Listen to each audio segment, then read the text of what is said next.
From everyday heroes making a difference, to neighbors lifting up neighbors, to moments of hope, resilience, and heart. These are the stories that define our community. Join us as we look back, celebrate the people who make the Mid-Ohio Valley special. Stay with us as we take you on a journey through the most inspiring stories we've shared this year. This is Home, Year in Review. Good evening, and thank you for joining us this Christmas. I'm Phyllis Smith. We'll start by taking a look back at a street ministry that celebrated its 7-year anniversary last month by doing what they do best, helping the community. Our Peyton Brooker has more with Mama T and the Warriors. This is Home, sponsored by A1 Heating and Cooling and TB Dentistry. Mama T and the Warriors celebrated 7 years of the ministry, helping out people just on the corner of Lynn Street in Parkersburg. Leading the charge is Teresa Racer, who is nicknamed Mama T. Mama T says she decided one day to have a weekly free community lunch for the people of Parkersburg living near Lynn Street every Saturday afternoon. This was decided just after losing her husband 7 years ago to dementia. I had lost my husband. He had just died from dementia, and I was sitting in my living room crying, feeling sorry for myself, and God spoke to me, just like I'm speaking to you right now, and he told me to take the love that I had for my husband to the streets and to love them unconditionally. And he said that if I took out a couple warriors, he would send me an army. Racer's daughter, Heather Willis, was concerned for her mom's idea at first. Once she saw the amount of support with volunteers helping her out, she was overflowed with emotions. Mom came to me and told me what was laid on her heart, and I was worried about her. I was worried about her being out here, and it was probably about a month before I came out to show support, and as soon as I stepped foot out here and seen what she and her team was doing, my heart was so touched I sat in my car and cried. A supporter from the start, Sharon McConnell, said this is a great thing for the community. I thought it was great. It helps a lot of people, you know, that normally maybe wouldn't have, and I think it's great. Volunteer Mark Ward says they are thankful for the people that provided the food over the years, as it can be a struggle for sometimes for people in Parkersburg.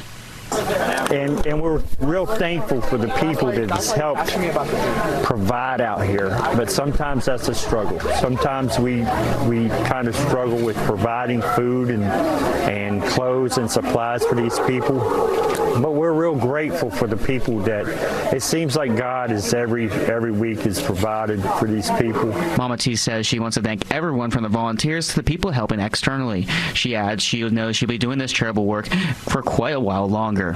Hey, I would like to thank everybody out there that donates anything, that helps do the work behind the scenes that, you know, they're not seen, but we couldn't do this without all the volunteers and the donations and stuff, and I just appreciate everybody so much, and I feel so blessed that God trusted me to do this ministry. I got a feeling I'll do it till the day I die. This is Peyton Brooker in Parkersburg, WTAP News. This is Home. Up next, one Girl Scout in Marietta had a mission to install blessing boxes around town. After getting approval from the Marietta City Council, that dream came alive.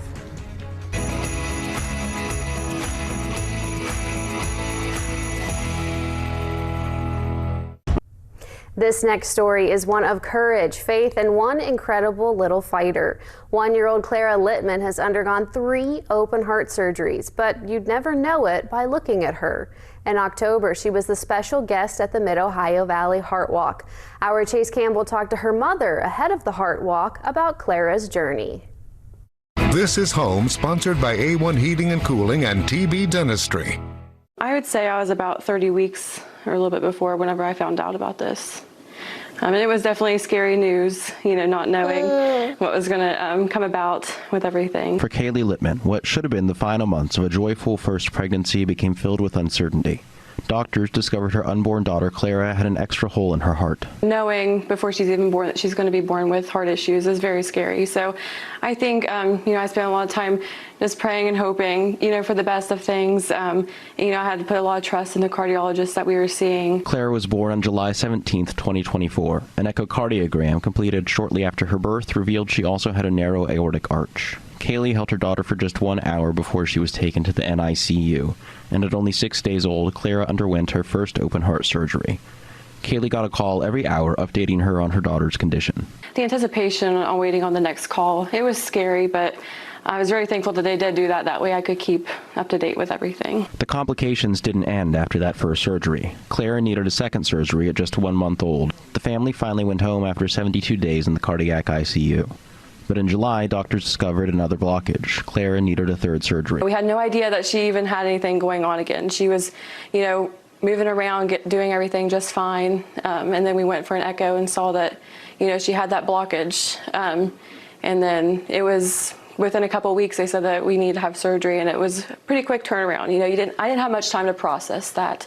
So that was scary. Through it all, Kaylee documented Clara's journey with these beads of courage. Each bead represents a procedure, a poke, a doctor visit. It just brings back memories of whenever we were in there. And it was a very scary thing, but this definitely shows the courage that Clara had being there. Yes, she might be too young to remember, and I hope, that she never has to remember any of this, but, this will always be a representation of everything that she went through. Today, Clara's thriving. She's crawling, playing, and slowly being weaned off her medications. You would never know when you look at her that she's been through what she has. Having 3 heart surgeries under a year old is not something that I've heard of very often, and for to be able to go through that with her, it was definitely scary as a mom, but, I'm just so thankful that she is here and able to be thriving the way she is. For other parents facing similar journeys, Kaylee has this advice. Every doctor told me that there was nothing that I could have done differently. So, just know that it isn't their fault, and that, just to pray and have faith and hope and everything, that everything will be okay and God has us under control. Even though it is one of the scariest things that any parent could go through, that it will all be okay in the end. This year, Clara will be honored as a featured survivor at the Mid-Ohio Valley Heart Walk, an event Kaylee knew nothing about until her daughter's diagnosis. Being asked by the American Heart Association for Clara to be the featured survivor was really, really exciting. And I look forward to it for Clara for years to come. One day we can look back on this event and, I think it's just a wonderful thing that the American Heart Association does, and that Parkersburg can host something like that, and that everyone can come and support all of the heart warriors out there. The 2025 Mid-Ohio Valley Heart Walk begins next Thursday, October 16th at 5 p.m. at Parkersburg City Park. In Parkersburg, Chase Campbell, WTAP News. This is home. A local Girl Scouts guy, Elliott, spent the past year installing blessing boxes across Marietta. Our Peyton Brooker talked to her in August about her idea. This is Home, sponsored by A1 Heating and Cooling and TB Dentistry. Sky Elliott is a Juliet Girl Scout cadet who has ambitious plans working towards her Silver Award project. Sky had the idea to put in blessing boxes around Marietta. We first started out by searching out what needed to be done, and then we found a blueprint for how we could fix that problem, which was these blessing boxes. And we went online and we found instructions and a whole manual on how to get these installed. Sky said the goal of the blessing boxes are to help those with food and other needs. Sky's mom, Amy Elliott, explains that in Girl Scouts, projects need to have certain guidelines. So the process that Girl Scouts lays before us is several steps, and the first step is always for the Girl Scout to look around her community and decide whether there's any needs in the community that sort of appeal to her, that she feels are the most important to her, and then to decide what the steps are. One of the things Sky needed to do before setting up the blessing boxes is getting approval by the Marietta City Council. It was tough, and it was also nerve-wracking. Putting myself out there and saying, hey, I want to help these people, and I know that I'm a kid and I don't have the support of my fellow Girl Scouts, and I don't really have a strict concrete plan yet, but can you please let me dig into your soil? After almost a year of preparation and getting approval, Sky was able to set up 3 blessing boxes at the Marietta Armory, Flanders Field, and behind the Marietta Aldi on August 6th. I couldn't be more proud of her. The independence that she showed during the project, and also the willingness to talk on the phone to adults, to send adults emails. There were some communication skills and some also, project planning skills that she really used and developed as she went along the way. I'm incredibly proud of her. With 3 breasting boxes now set up here in Marietta, Ohio, Sky says she hopes this helps solve some food insecurity, which has become a problem here in Southeast Ohio. If a group of people is hungry, or they don't have diapers for their babies, or they don't have baby formula, or they don't have a stable and nutritious access to food that is healthy for them, then how are we supposed to grow as a community? If one group in a community is lacking, then the rest of the community is lacking, and we need to step up and fix it. This is Peyton Brooker in Marietta, WTAP News. This is home. An 8-year-old Belmont boy's normal life took a sudden turn. Hear how his mother's intuition led to a life-changing diagnosis and the battle that followed.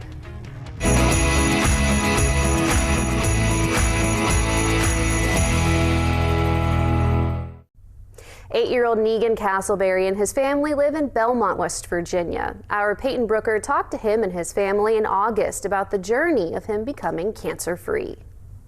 This is Home, sponsored by A1 Heating and Cooling and TB Dentistry.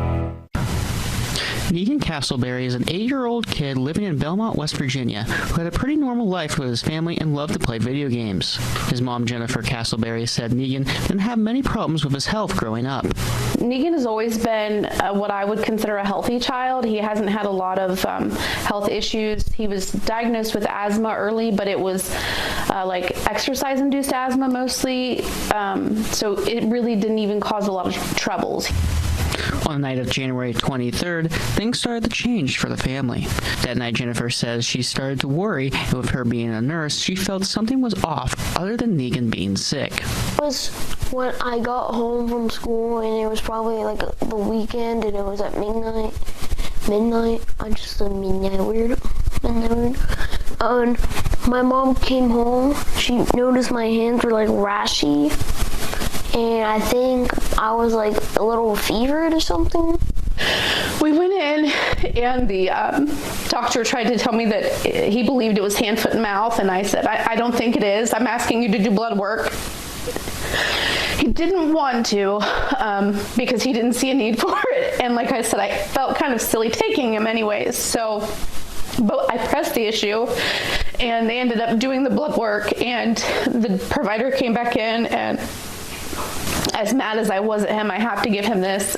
He sat down and he apologized, and he said his lab works positive for abnormal cells and possibly cancer. We have to send you to Akron. At Akron Children's Hospital, Negan was diagnosed with acute myeloid leukemia, a rapid progressing cancer of the blood and bone marrow. According to pediatric hematologist Dr. Hannah Elkis, when the hospital is treating AML through chemotherapy, the patient has to stay in the hospital for a full month. Unfortunately, the chemo that we need to give to treat AML, the chemo works very well, but it can make you feel pretty crummy. So it can cause some nausea, vomiting, it causes fatigue, and then it really drops your blood counts, meaning that kids need frequent blood transfusions, they need platelet transfusions, and it also puts you at higher risk for infection because we're really suppressing the immune system when we give chemotherapy. Negan's dad, Daniel Castleberry, says while Jennifer was staying at the hospital with Negan, he would be the one who would drive back and forth between Belmont and Akron. He needed to work and take care of the house, but also had to spend time in Akron with Negan as much as he can. Both Jennifer and Daniel say the journey for them was a difficult one. You know, when you get the diagnosis, the cancer diagnosis, there's a time frame from the time you get the diagnosis until that diagnosis and their risk level is confirmed. So you hear cancer and then you don't know. I mean, your mind goes to the worst. They've been hard. It's been tremendously tough seeing your kid laying in a hospital bed, you know, and fighting their hardest to get over something and feeling almost helpless because there's nothing you can really do to assist them. But everything that could be positive out of this situation has been. During Negan's time out of the hospital, he was able to go back to school for a day. These are boxing gloves. They are signed by everyone in the school I go to. And why that is because I went home for a break, and my teachers think I said that I could go back to school for one day. Finally, after 6 months of treatment and going back and forth across state lines, Negan was finally able to ring the bell to be in remission. That's such a milestone for all of our patients and their families. And throughout treatment, patients get to see other patients who have finished treatment and get to see them ring the bell. And so it's something that they've seen before, that they've heard about, and something that they really look forward to. And with Negan Castleberry coming back to his home here in Belmont, West Virginia, him and his family are grateful for all the hospital staff at Akron Children's and the community here in Pleasants County for all the support they gave him during this 6-month journey of battling leukemia. That's one of the things I like about Pleasants County is, in our toughest moments, everyone comes together and gives. We would not have made it, and I would not be home with Negan right now as he's recovering if it was not for our community. This is Peyton Brooker in Belmont. WTAP News. This is home. We're so happy for him that he's in remission. Coming up, after nearly 2 decades, a local pilot took to the skies once more. Find out what grounded his passion and the special surprise that brought him back to the cockpit.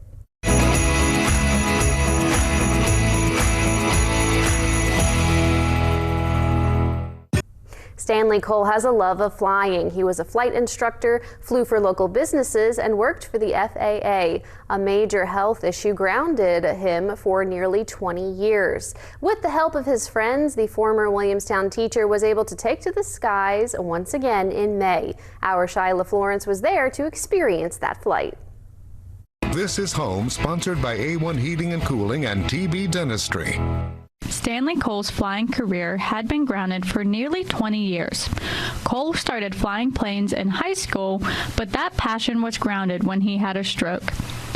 Cole was able to feel the rush of takeoff once more because of a surprise flight from his friends. As a little boy in Zanesville, Ohio, that's all I ever wanted to do. So I settled before I could drive a car in high school.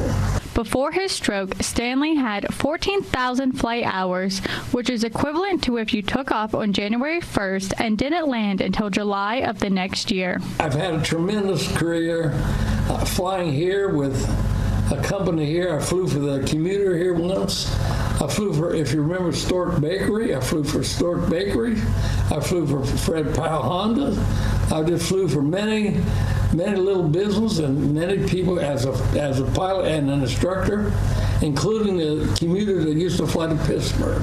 From there, he took a job with the Federal Aviation Administration, which was a great job that took me to every continent on the planet. And in fact, as you can say, I've had a little handicap from a stroke about 20 years, which occurred on my way to Antarctica, which I used to go every year to Antarctica. Cole says one reason he loves to fly is because he was able to see the world during his pilot career. Although Cole says his flight felt awkward, flight instructor for Rivertown Aviation, Colin Boero, says the flight was great. He's too hard on himself about flying the plane, but both landings that we did, real nice touchdowns, and we were trying to get him to go out fly around Parkersburg and Marietta a little bit, but he just wanted to do his 2 landings and call it a day. My wife was waiting. Yeah. She wanted you to stay up there. Yeah, but I knew better. Colin says it was a privilege to fly with Stanley. To fly with someone who's been around for so long, it's real great to talk to him and hear his stories about flying in Antarctica and Alaska and all the cool places that he's been, cool experiences he's had. Real nice to hear. Hopefully I have my own. Cole says he is very thankful for the flight and experience, and while it was very enjoyable for him, he's not anxious to do it often. And maybe once a year would be plenty. In Parkersburg, I'm Shyla Florence. This is Home. Up next, hidden beneath downtown Parkersburg, a miniature world comes to life. Discover the intricate passion of the Mid-Ohio Valley Model Railroad Club and the thousands of hours that go into their amazing displays. Before we let you go, we take a look at a local organization that brings together model railroad enthusiasts from across the region. Our Chase Campbell talked to the Mid-Ohio Valley Model Railroad Club in April. This is Home, sponsored by A1 Heating and Cooling and TB Dentistry. The Mid-Ohio Valley Model Railroad Club meets on the second Thursday of every month in the basement of the Noe Office Equipment Building in downtown Parkersburg. It's a space filled with trains of various scale sizes that zip around countless yards of track surrounded by realistic scenery and reconstructed historical scenes from around the Mid-Ohio Valley. Railroad Club President Jonathan Inslee says putting everything together is a lot of work. Tens of thousands of man-hours to build this. It takes a long time to do. Like the O-scale layout that we're working on now, we're a year and a half in, and there's been weeks that we've spent countless hours down here. Inslee says a shared sense of excitement and achievement when everything comes together is a big part of what draws people to the club and the hobby. When you stand back and you look at it, you say, yeah, that's what we've been working on all day. And there's a lot of camaraderie down here with a lot of folks. You know, we spend a lot of time down here together, you know, during the process of building things. Father and son Joseph and Jacob Shepard have been part of the club for about a year and a half. It's very enjoyable. It's you know, it's a nice hobby. I enjoy working on the scenery. That's my thing. I like piddling with the scenery. At 10 years old, Jacob is the youngest member of the club. He says he has a particular fondness for steam engines. I mean, they're really cool looking. I mean, the looks and stuff. You can ride on them. You get to have models, you can mess around, pull cars. The Railroad Club regularly hosts open houses and other public events. Inslee says this is a chance for people who aren't familiar with the hobby to see just how vast and intricate the tracks and displays can be. I mean, there's a lot of people that don't know that this even exists, so it's definitely an awe when you come down the steps and see all of this and see all the different things and all the detail, and you can come through here 10 times and you would see 10 new things every time you come down. The Mid-Ohio Valley Model Railroad Club was founded in 1981. Today, it has 72 active members ranging from kids to adults in their late 80s. The next public event will be an open house on May 17th. In Parkersburg, Chase Campbell, WTAP News. This is Home. Thank you for joining us for this Christmas special. Our next newscast is WTAP News at 6. Merry Christmas.